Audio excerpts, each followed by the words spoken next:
Immigration Commissioner Joel Anthony Biado pumalag sa mga akusasyong binabato sa kanya kaugnay sa corruption at umano'y misconduct. Umabante sa balita si Abante reporter Ryan Reloban. Rocky, mariing itinanggi ni Bureau of Immigration Commissioner Joel Anthony Biado ang mga akusasyong ibinabato sa kanya. Nabatid na inakusahan ng mga empleyado ng BI si Biado na katiwalian at misconduct sa paghawak ng mga kaso na kinasasangkutan ng ipinagbabawal na pogo at pagpapadeport sa mga illegal workers.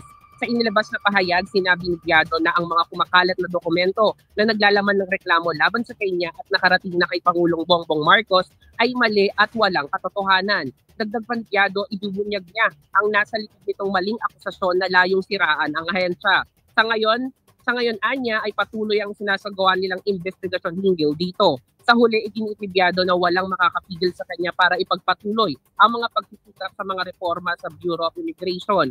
Naniniwala rin si Biado na lalabas din ang katotohanan. Ako, si Ryan Reloban ng Abante Radio. Ito ang balitang mabilis, mabangis at walang mintis.